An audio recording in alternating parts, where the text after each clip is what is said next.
शक्तिशाली है, मायावी है सिंदूरा, किंतु इसकी मूर्खता इसे मृत्यु के अंधे कुएं में ढकेलने जा रही है। ब्रह्मदेव के वचन नहीं झुठलाए जा सकते। उनके शाप के अनुसार वो बालक अवश्य इसका अंत करेगा। अच्छा ही है, वहां ये अपने प्राणों से निकलेगा और यहाँ मुक्ति मुझे मिलेगी इसके आतंक से।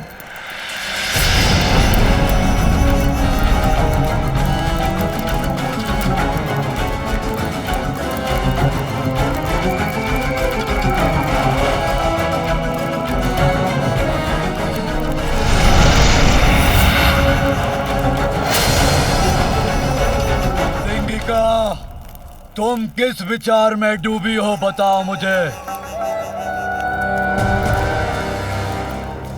कभी कभी किसी का अनुचित विचार ही उसके संहार का कारण बनता है।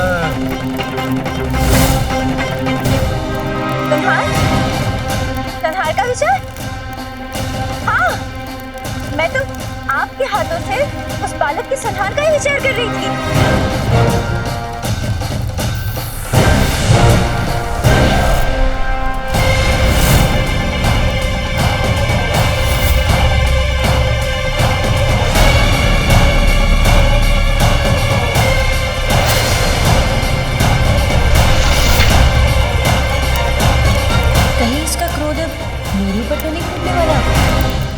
कभी कभी मन में उपजे विचार पर पुनः विचार करके कोई कार्य करना चाहिए।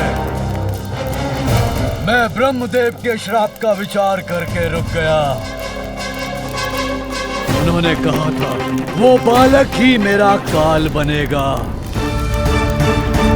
उनके वो शब्द भूला नहीं हूँ मैं। महादेव और देवी पार्वती का दूसरा पुत्र तुम्हारा काल बनकर प्रकट होगा।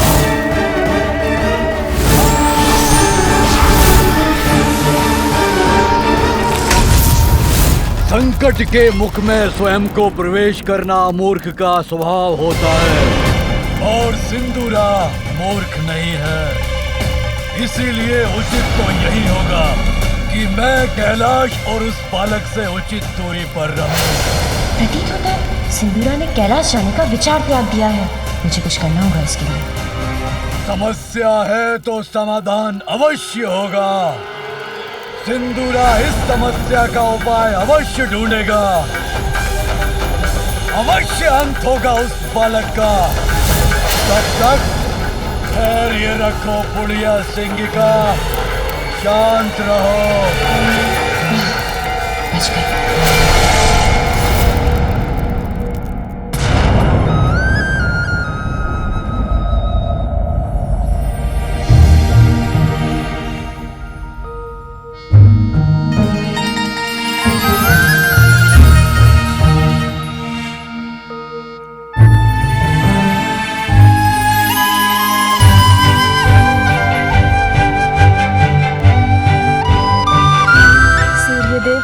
नमन।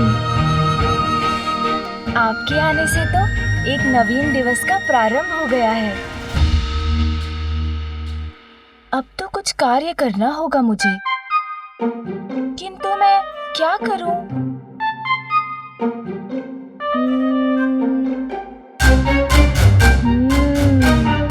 अरे हाँ, मेरे खिलौने।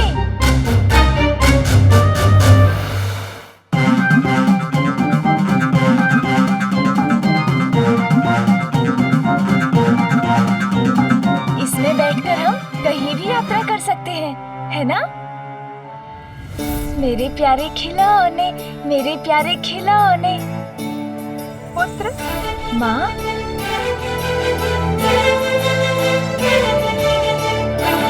प्रातः काल में माँ के शुभ दर्शन तो अत्यंत मनभावन है। अरे ये क्या पुत्र, निद्रा से जागृत होते ही पुनः खिलौनों से क्रीड़ा करने लगे। इनके साथ क्रीड़ा करने में तो मुझे बहुत आनंद आता है माँ। आइए ना, तुम्हारे साथ क्रीड़ा करूं। इसका समय कहाँ है पुत्र? मैंने तुम्हें बताया था ना, आज का दिवस अत्यंत महत्वपूर्ण है। चलो अभी अपने खिलौने छोड़ो, बहुत कार्य है आज। और सर्वप्रथम तुम्हें दातून करना है और फिर स्नान। दातून? ये क्या होता है माँ? तुम आओ तो सही, फिर तुम्हें बताती हूँ दातून क्या होता है। उचित है माँ, चलिए।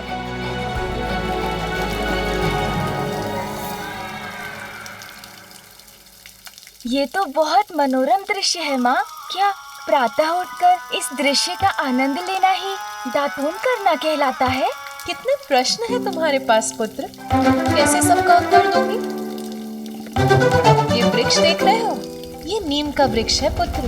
इसकी छाल, पत्तों और फल में अनेकों औषधियां निहित हैं जो हमारे शरीर को निरोग रखती हैं, और इसी की टहनी को दातून कहते हैं पुत्र। ये देखो, ये है दातून। प्रातः इसे करने से दंत और उसको आधार प्रदान करने वाले मसूड़े स्वस्थ रहते हैं पुत्र, और मुख को भी स्वच्छ करता है। देखो पुत्र, ऐसे। अब तुम करो। माँ, ये तो बहुत कड़वा है। हाँ पुत्र, कड़वा तो है, किंतु प्रतिदिन करोगे तो तुम्हें इसका अभ्यास हो जाएगा, फिर इतना कड़वा नहीं प्रतीत होगा, और इसका कड़वापन तुम्हारे जीवन में स्वास्थ्य की मिठास घोल देगा पुत्र। चलो अब बिना मुख सिकोड़े शीघ्र दातुन करो। अच्छा माँ, करता हूँ। आपका आदेश तो नहीं टाल सकता ना? पार्वती, तुमने हमें बुलाया? हाँ सखियों, अपने लाडले मेरे पुत्र को स्नान तो करवा दो।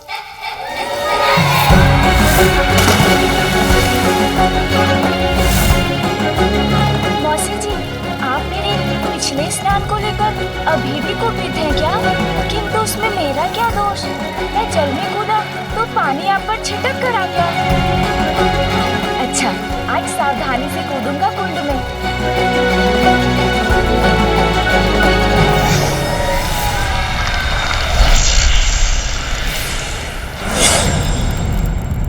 असुर सम्राट सिंदूरा, आपके अधीन असुर साम्राज्य अत्यधिक शक्तिशाली हो गया है, किंतु अभी भी हमें अपने राज्य की सुरक्षा पर समुचित विचार करने की आवश्यकता है।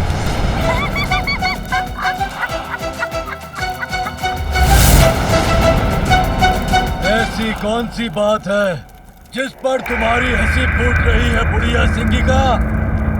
मंत्री जी, आप यहाँ से जाइए।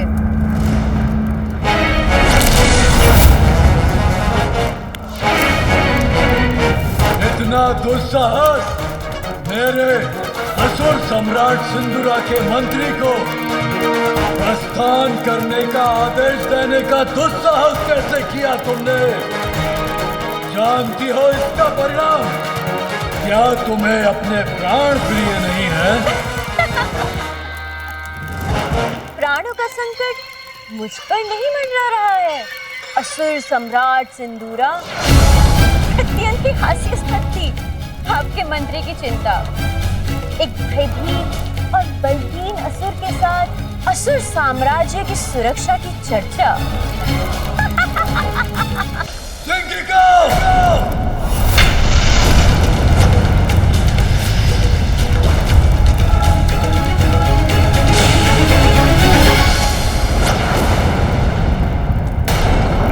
ऊंचे स्वर में चिल्लाने से कोई महाबली नहीं बन जाता असुर सम्राट। बरसने वाले मेघ गरजते नहीं हैं, और जो मेघ गर्जन करते हैं वो चाहे कितने भी शक्तिशाली क्यों ना हो, हवा का एक छोटा सा झोंका भी उन्हें उड़ा के ले जाता है। एक छोटे से बालक से भयभीत होने वाले असुर सम्राट की गर्जन भी उसे गरजने वाले मेघ के समान है, क्योंकि मेरे समक्ष जो ये सिंदूरा खड़े हैं, ये वो नहीं है जिन्होंने गज बुखासुर जैसे भयावह असुर को पराजित किया था। स्मरण कीजिए असुर सम्राट, स्मरण कीजिए।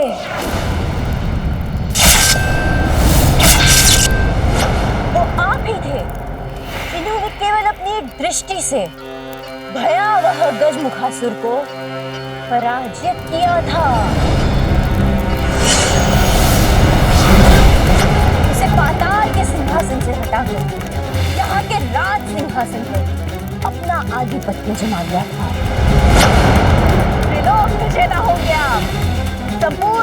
सृष्टि केवल अपने नाम से थर थर कांपेगी। तब ऐसा प्रतीत हुआ था मुझे, किंतु आप स्वयं एक तुच्छ बालक से भयभीत होकर थर थर कांपने लग गए, और वो भी अर्ध बालक और अर्ध गज। उसके आतंक ने तेज कर दिया आपको, उस तुच्छ बालक से भयाक्रांत हो गए आप। मैं कुछ नहीं बोलूंगी, किंतु तो सब खीर पकनी शेष है। यदि मैं यहाँ नहीं होती तो मेरी पुत्री पार्वती ये सब व्यवस्था अकेली कैसे कर पाती? माँ, अभी तक आप तैयार नहीं हुई। आप भोग की चिंता मत कीजिए, पूजा और उत्सव के लिए मैंने उसका प्रबंध कर लिया है। तैयार हो जाऊंगी पुत्री, अब मैं बाहर जाकर वहाँ की व्यवस्था देख लेती हूँ।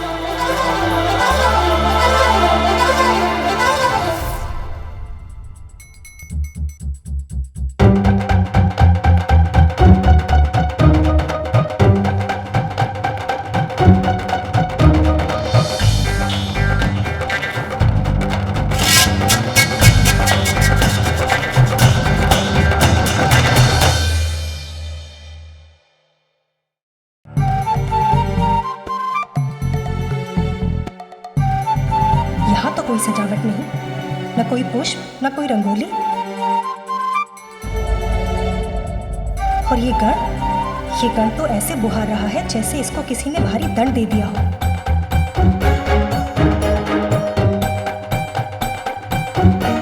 मैं कुछ नहीं बोलूंगी, किंतु महादेव को तो जैसे कोई चिंता ही नहीं है, अभी भी अपने ध्यान में ही मग्न है। माता, ये पुष्प कहाँ रखूं? यहाँ या कहीं और? मैं कुछ बोलूं? पुत्री, मैंने सोचा था कि मैं आज कुछ भी नहीं बोलूं, किंतु पूछना तो पड़ेगा ना कि यहाँ कोई सजावट क्यों नहीं है? ना कोई मंडप, ना तोरण और ना ही पुष्पों की लड़ियां, कुछ भी नहीं है ना माता। आप तनिक भी चिंता ना करें, हमने समुचित व्यवस्था कर ली है। देखिए, ये गण कितनी तत्परता के साथ इस स्थान को स्वच्छ कर रहा है। बस वो होते ही हम दोनों इन पुष्पों से इस स्थान की सजावट कर देंगे।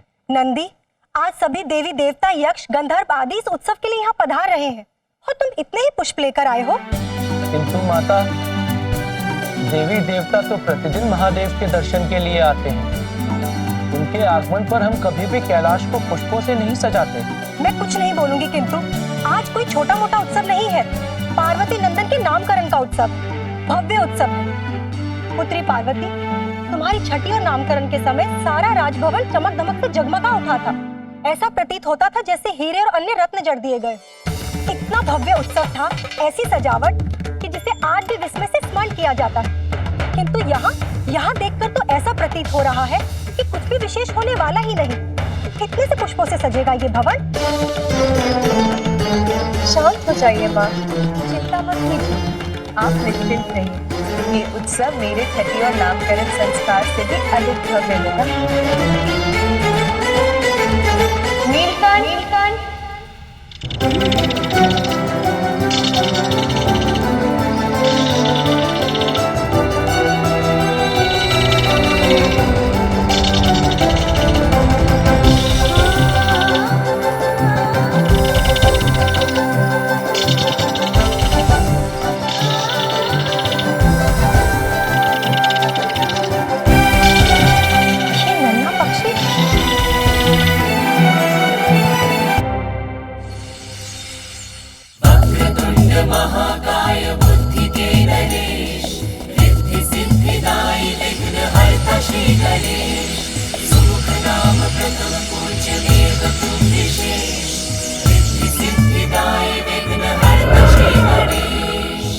सुत के जन्मोत्सव के लिए सज रहे कहीं सुमन कहीं जले दिए।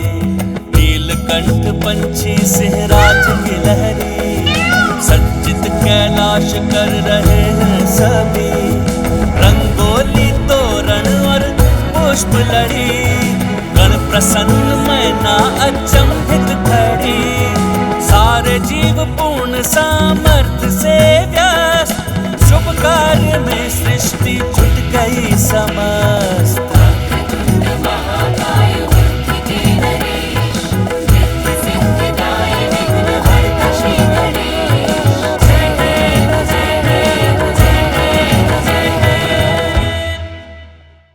मेरे पुत्र के छठी और नामकरण संस्कार का उत्सव, इसमें तो संपूर्ण प्रकृति झूम उठे।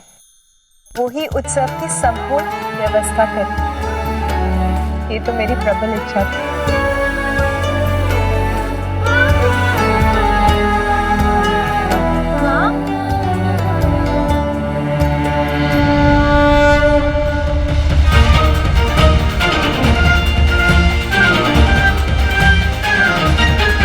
मेरे पुत्र, मेरे मंगल मूर्ति,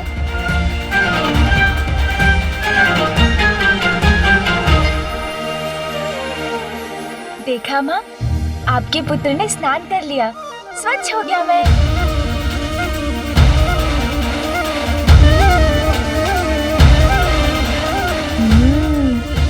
इतनी सजावट, वाह माँ, हमारा भवन तो बहुत ही सुंदर लग रहा है। और ये फल तो बहुत ही सुंदर है माँ, स्वादिष्ट भी होंगे। अब तो इन्हें खाना ही होगा। रुको पुत्र। क्या हुआ नानी जी, आपने मुझे रोक क्यों दिया? इतना उतावलापन उचित नहीं, पूजा के भी कुछ विधि विधान होते हैं। आज तो तुम पूजा संपन्न होने के बाद ही भोजन प्राप्त कर सको। हाँ पुत्र, नानी माँ उचित कह रही है। आज तुम मेरी अनुमति मिलने तक कुछ भी नहीं खाओगे, समझ गए ना? हाँ माँ, समझ गया मैं। माता, अतिथियों का आगमन प्रारंभ हो गया है।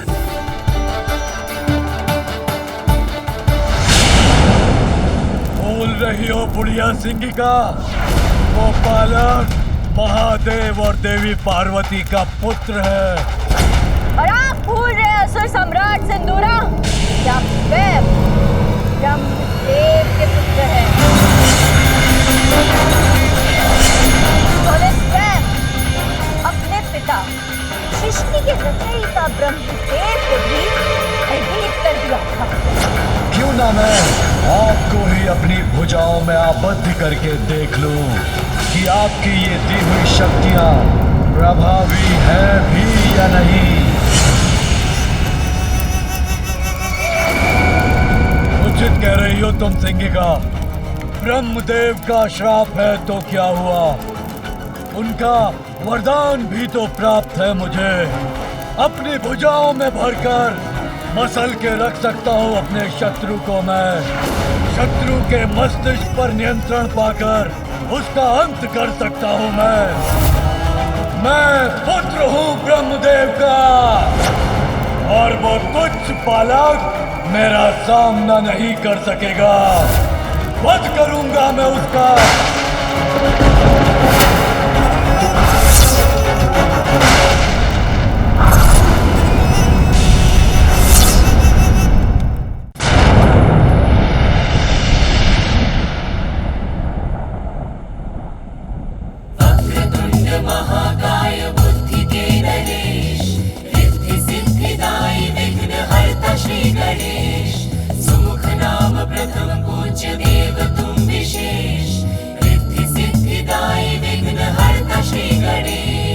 पार्वती नंदन का जन्म महोत्सव, साक्षी होने को आए देव गंधर्व, बाल मुनि सप्त ऋषि गण भी सारे, सपत्नीक ब्रह्मा विष्णु भी पधारे।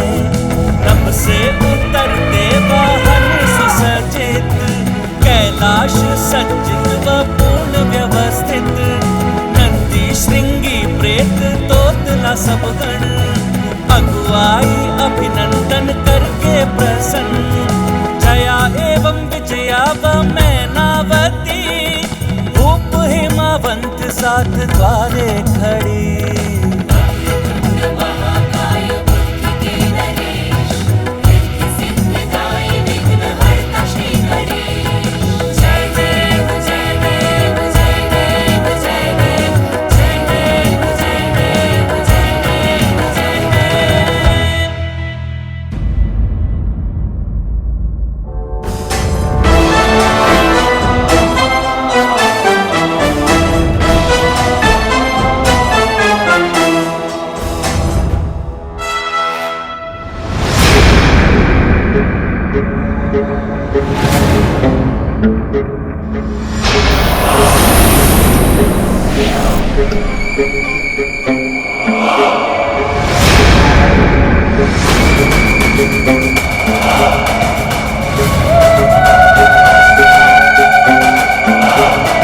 कहाँ है वो दुष्ट बालक?